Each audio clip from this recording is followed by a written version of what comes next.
बड़ी देर के बाद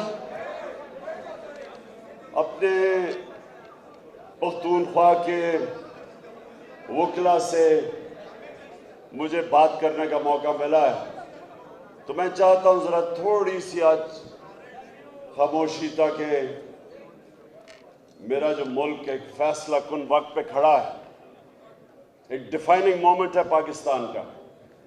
मैं इसलिए चाहता हूं कि आप बड़े गौर से मेरी बात सुने, क्योंकि आपका, लीगल फ्रेटर्निटी का, वकला का और हमारी अदलिया का इस वक्त इस मुल्क को बचाने के लिए बहुत अहम रोल है।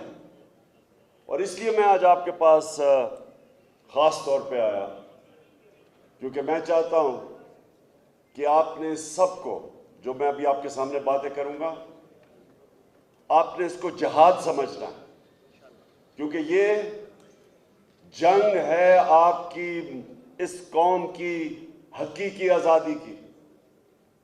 हमने इस वक्त सही माने में इस वक्त का मुकाबला ना किया जो हमारे ऊपर बैरूनी साजिश के तहत जो हमारे ऊपर आ गया है। तो मैं आज आप सबको और वकला को ख़ास तौर पे ये कहना चाहता हूँ कि हमारी आने वाली नस्लें हमें माफ़ नहीं करेंगी। अल्लाह हमें जज करेगा कि जिसको भी जो अल्लाह देता है उसी के ऊपर आपका इम्तिहान होगा। एक गरीब आदमी का, एक जो कि सिर्फ सारा दिन कमा के अपने बीवी बच्चों के पेट पालता है, उसका बड़ा हमारे मुकाबले में कम इम्तिहान है। जितना पैसे वाला आदमी होता है उसका ज़्यादा इम्तिहान है। और इस मुल्क में जज और हमारे वकला का, जिधर आज पाकिस्तान खड़ा है, आपका बहुत बड़ा इम्तिहान होगा। तो मैं इसलिए आज आपके पास आया था कि आपको पहले तो आगाह करूं। ज़्यादातर आपको अंदाज़ा है कि क्या किधर पाकिस्तान खड़ा है, लेकिन मैं सिर्फ आपको शुरू इधर से करता हूं कि मैंने 18 साल की उम्र में मैं इंग्लैंड गया क्रिकेट खेलने के लिए। फिर मैंने पढ़ाई की, फिर यूनिवर्सिटी की, और फिर मैं वहाँ प्रोफेशनल क्रिकेट खेलता था। गर्मियाँ उधर गुजारता था, सर्दियाँ पाकिस्तान। तो मैंने उनका सिस्टम बड़े करीब से देखा है। और हमारा ये जो सिस्टम बनाया गया है, जो हमने अपना सिस्टम अंग्रेज़ों से अपनाया, जब हमने ग़ुलामी की पाकिस्तान में तो 100 साल ग़ुलामी थी, हिंदुस्तान में 200 साल ग़ुलामी थी। तो वो अपना निज़ाम छोड़ के चले गए। उस निज़ाम को मैंने बड़े करीब से देखा। तो उनका जो सिस्टम है, ये आपने बड़े मेरे गौर से बात सुनी। उनका जो डेमोक्रेटिक सिस्टम है और उसको सपोर्ट करता है उनका जुडिशल सिस्टम, उसकी बुनियाद एक है, और वो है इखलाकियात, मोरालिटी। जो उनकी जमहूरियत है उसकी बुनियाद रखी हुई है मोरालिटी के ऊपर। वो एक पार्लियामेंट के पास कोई ताकत नहीं होती, कोई फौज नहीं होती, उनके पास इखलाकियात होती है। और जब एक डेमोक्रेसी अपनी इखलाकियात खो बैठती है, तो हमने अपने माजी में देखा कि जैसी फौज टेक ओवर करती थी, एक जमहूरी हुकूमत को हटाती थी, तो लोग मिठाइयाँ बांटते थे, लोग सेलिब्रेट करते थे। क्यों करते थे? क्योंकि जो डेमोक्रेट्स थे उन्होंने अपनी जो इखलाकियत चाहिए जमहूरियत के लिए वो खो बैठते थे, पैसे बनाने शुरू हो जाते थे। सारी हुकूमतें जो पाकिस्तान में गई हैं वो करप्शन पे गई हैं। ये पहली दफा है कि पाकिस्तान की एक डेमोक्रेटिक हुकूमत को हटाया गया है, करप्शन के ऊपर नहीं हटाया गया। उसकी इकोनॉमिक परफॉर्मेंस, आपको हैरत होगी ये सुन के कि पाकिस्तान की जो पिछले 2 साल है हमारी इकोनॉमिक परफॉर्मेंस, ये दुनिया हमारी तारीख में बड़े कम इस तरह के 2 साल है। 5.6% पिछले साल, और ये जो 2022 के साल पे 6% हमारी इकोनॉमिक ग्रोथ थी। ये हमारे बड़ी कम दफा हुआ है। हमने किसानों की जो मदद की पिछले 2 साल में, रिकॉर्ड हमारी फसलें हुई हैं, जो 4-5 फसलें जो हमारी मेन, वो रिकॉर्ड हुई हैं। हमारे मुल्क के अंदर टैक्स कलेक्शन, यानी जो मुल्क तो चलता है जितना आमदनी हो उसकी, रिकॉर्ड आमदनी हुई, रिकॉर्ड टैक्स कलेक्शन हुई।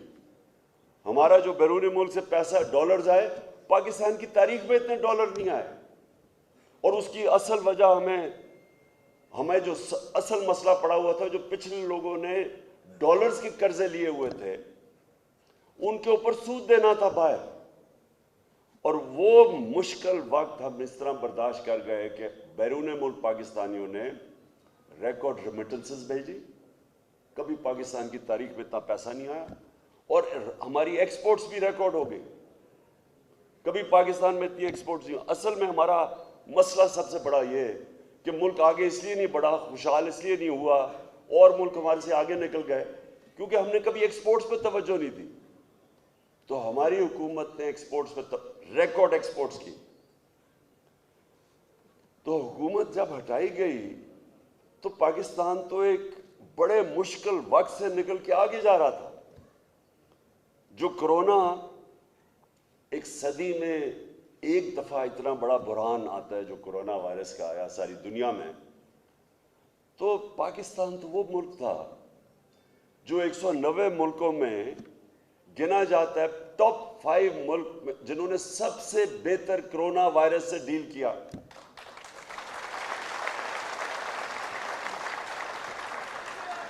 ये हम नहीं कह रहे, एक मिनट, अभी नहीं, हम नहीं ये कह रहे।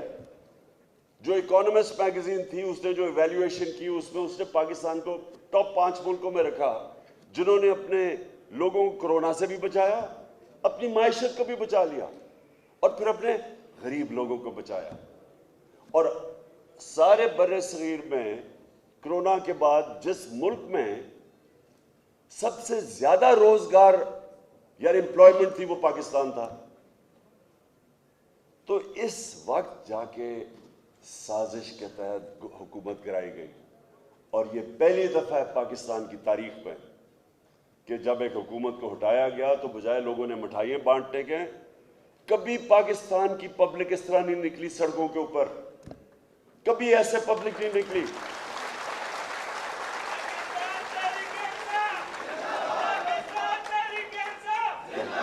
और जो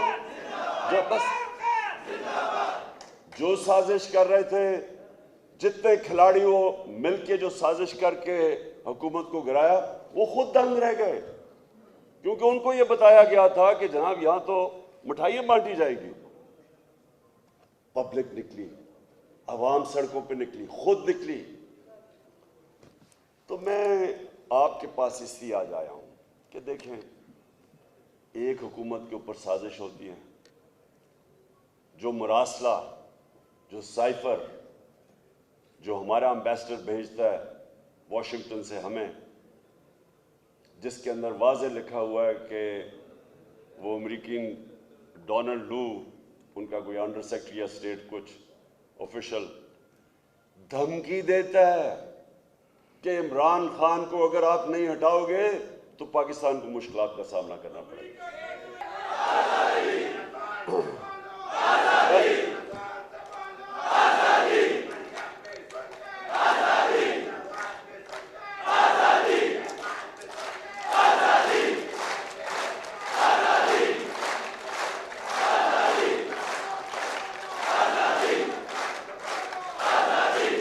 इंशाअल्लाह। अब मैंने आपने मेरी अब बात सुननी है, मैं अब आपको क्या कहने की कोशिश करूंगा। देखिए, हमारे साथ हिंदुस्तान आजाद हुआ, हमारे साथ ही आजाद हुआ। अब मैं आपको फर्क बताता हूं कि गुलाम फॉरेन पॉलिसी और आजाद फॉरेन पॉलिसी में क्या फर्क होता है। हिंदुस्तान ने कभी किसी की जंग में शिरकत नहीं की, वो भी अमेरिका के साथ दोस्ती है उसकी। अमेरिका ने हिंदुस्तान को स्ट्रेटेजिक अलाय बनाया हुआ है। लेकिन वो कभी इजाजत देंगे कि अमेरिका जाके हिंदुस्तान में किसी के ऊपर ड्रोन अटैक करे? 400 ड्रोन अटैक किए उन्होंने। ये जब ये दोनों खानदान जब इक्तदार में थे, शरीफ और जरदारी, 400 ड्रोन अटैक किए। यहां आप जानते हैं, आपको तो यहां पेशावर में लोग, क्योंकि उनके रिश्तेदारी हैं कबायली इलाके में, पूछे उन बेचारों के ऊपर क्या गुजरी। ड्रोन अटैक जब ऊपर से 7000 मील दूर से वो जाके बटन दबाता था, कंप्यूटर गेम खेलता था, यहां कोई मरता था, मरते थे लोग, गांव के ऊपर बॉम्ब कर रहे हैं और अभी पता ही भी नहीं है। और यहां से आ जाते थे जी इतने मिलिटेंट, फॉरेन मिलिटेंट मर गए। किसी ने कोई तहकीकात ही नहीं की, किसी ने कभी चेक किया। वो जब ड्रोन अटैक, मैंने तो तस्वीरें देखी हुई हैं, गोश्त के टुकड़े दीवारों पे लगे हुए होते थे, पता कैसे चला कौन मरा नीचे। गांवों के ऊपर अटैक कर रहे हैं, शादियों पे अटैक कर रहे हैं, जनाजों पे अटैक कर रहे हैं। एक बाजौड़ के मदरसे में अटैक किया, 62 बच्चे मर गए वहां।